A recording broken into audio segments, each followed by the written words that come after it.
உலக வரலாற்றிலேயே தொழுநோயாளிகளின் வாழ்வியலை பேசும் முதல் நூல் இதுதான். இது உலகம் போற்றக்கூடிய மாபெரும் இலக்கியமாக வரும் என்பதில் எனக்கு எல்லளவும் சந்தேகமில்லை.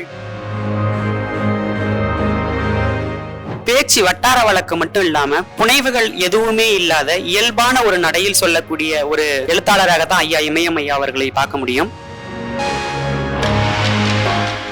இமயம் எனும் எழுத்தாளர் தமிழுக்கு கிடைத்த ஒரு பெரிய வரம் என்றுதான் சொல்ல வேண்டும்.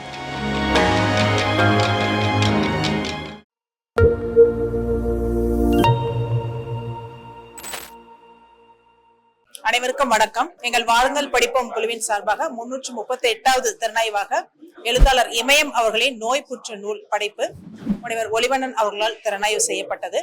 திறனாய்வின் முடிவில் எழுத்தாளர் இமயம் அவர்கள் அந்த நூலுக்கான மூல காரணம், எந்த விதமான சூழலில் எழுத ஆரம்பித்தார், கிட்டத்தட்ட 23 ஆண்டுகள் இடைவெளியோடு எழுதப்பட்ட அந்த நூலை திரும்பவும் சமீபத்தில் பார்த்து எந்தவித மாறுதலும் இல்லாமல் அந்த நூலை திரும்ப பதிப்பு செய்திருக்கின்றார். உலக வரலாற்றிலேயே தொழுநோயாளிகளின் வாழ்வியலை பேசும் முதல் நூல் இதுதான் என்கின்ற இந்த தகவலை அறிந்து மிகவும் பெருமையாக இருந்தது. ஒரு மிகச்சிறந்த படைப்பாளியான இமயம் அவர்களுக்கு எங்களது மனமார்ந்த நன்றி. வணக்கம். வாருங்கள் படிப்போம் குழுவினுடைய சார்பாக இந்த கூட்டத்தில் இமயம் அவருடைய நோய் புற்று என்கின்ற புதினத்தை திறனாய்வு செய்யக்கூடிய ஒரு வாய்ப்பு கிடைத்தது. மிக அருமையான ஒரு புத்தகம். பெருந்தியாதி என்று சொல்லக்கூடிய தொழுநோயால் பாதிக்கப்பட்டவர்களுடைய வாழ்க்கையை சித்தரிக்கக்கூடிய ஒன்று. இதில் நாமும் அவர்களோடு பயணிக்கிறோம். சமூகத்தில் புறக்கணிக்கப்பட்டவர்கள், பார்ப்பதற்கே தகுதியற்றவர்கள், பேசுவதற்கு லாயக்கற்றவர்கள் என்ற மக்களுடைய ஆசாபாசங்களை இந்த கதையின் வழியாக, அவர்களும் உயிரினங்கள் தான், அவர்களும் மனிதர்கள் தான், இந்த உலகில் எல்லா உயிரினங்களைப் போல வாழ்வதற்கு தகுதியானவர்கள் என்பதை மிக அருமையாக 4 பகுதிகளில் 300 பக்கங்களிலே சிறப்பாக இமயம் அவர்கள் கொடுத்திருக்கிறார்கள். இது உலகம் போற்றக்கூடிய மாபெரும் இலக்கியமாக வரும் என்பதில் எனக்கு எல்லளவும் சந்தேகமில்லை. நன்றி, வணக்கம். அனைவருக்கும் வணக்கம். வாருங்கள் படிப்போம் குழுவிலிருந்து எழுத்தாளர் இமயம் ஐயா அவர்களுடைய நோய் புற்று என்கிற ஒரு நூலை இன்னைக்கு அறிமுகம் செஞ்சாங்க.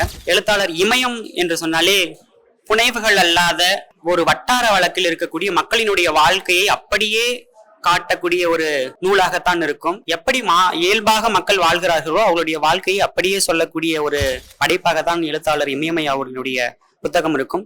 இந்த வாருங்கள் படிப்போம் குழுவிலேயே சாவு சோறு என்கிற ஒரு புத்தகத்தை அறிமுகம் செய்திருக்கிறேன். அதில் எவ்வாறு சடங்குகள் இருக்கு, சாவு சோறுனா என்ன என்பதை பத்தி மிகவும் சிறப்பா ஐயாவும் பேசினாரு. நானும் சொல்லியிருக்கேன். வாய்ப்பு இருக்கிறவங்க வாருங்கள் படிப்போம் குழுவுல போய் அந்த இணையத்துக்குள்ள போய் பார்க்கலாம். பேச்சு வட்டார வழக்கு மட்டும் இல்லாம புனைவுகள் எதுவுமே இல்லாத இயல்பான ஒரு நடையில் சொல்லக்கூடிய ஒரு எழுத்தாளராக தான் ஐயா இமயம் ஐயா அவர்களை பார்க்க முடியும். இந்த நோய் புற்று என்கிற ஒரு நாவல் அவர் சொல்லும் பொழுது இந்த புற்றுநோய் பற்றின தகவல்கள், கேன்சர் இதை பத்தின தகவல்கள் எல்லாம் சொல்லும். அந்த காலகட்டத்துல என் பாட்டிக்கு கூட இது போன்ற நிகழ்வுகள் எல்லாம் நடந்திருக்கு. அதில் புற்றுநோய் மார்பு புற்றுநோய் அப்படி சொல்லுவாங்க. அந்த புற்றுநோயில மார்பை அறுத்து அதற்காக பல துன்பப்பட்டு அந்த ஒரு நினைவுகள் எல்லாமே போயிட்டான். அப்போ அவ்வளவு ஆழ்ந்த சிந்தனைகளோடு அவ்வளவு கனத்த ஒரு நாவலாக இந்த நாவல்கள் என்பது படைக்கப்பட்டிருக்கு. அனைவரும் இந்த நாவலை வாங்கி படியுங்க. யாருக்கும் தெரியாத ஒரு புதிய தகவல்களை இந்த நாவல் சொல்வதாக இருக்கும் என்று நினைக்கிறேன். கட்டாயமா நோய் புற்று என்கிற ஒரு நாவலை வாங்கி படியுங்க என்று நான் இந்த காணொளியின் வாயிலாக சொல்ல விரும்புகிறேன். நன்றி. இமயம் எனும் எழுத்தாளர் தமிழுக்கு கிடைத்த ஒரு பெரிய வரம் என்றுதான் சொல்ல வேண்டும். இந்த புத்தக நிகழ்ச்சியில் அவர் சொன்னார், ஒருவன் எதற்காக எழுதுகிறான் என்றால் ஏதாவது புதிய செய்தியை வாசகர்களுக்கு தர வேண்டும் என்று. ஐயாவுடைய கோவேறு கழுதியை நான் வாசித்த பொழுதுதான் சாதியம் என்பது தமிழகத்தில் எவ்வளவு ஆழமாக போயிருக்கிறது, அதனுடைய படிநிலைகளை பற்றி எல்லாம் மிக விரிவாக சொல்லி அதை பற்றி ஒரு தெளிவான விளக்கத்தை கோவேறு கழுதை என்பது கொடுத்தது. இப்பொழுது உள்ள அந்த நோய் புற்று எனும் நாவலில் அந்த தொழுநோய் நோயாளிகளை பற்றி, அவர்களை பார்த்தவுடன் வருகின்ற அசூசை, அவர்களை வெறுக்கின்ற அந்த வெறுப்பு, இப்படி பல்வேறு கோணங்களில் ஒரு தொழுநோய் கதையை பின்புலமாக வைத்து இந்தியாவிலேயே முதல் முறையாக இப்படி ஒரு நாவல் வந்திருக்கிறது. அதை இமயம் அவர்களால் தான் செய்ய முடியும். வாழ்த்துக்கள். நன்றி, வணக்கம்.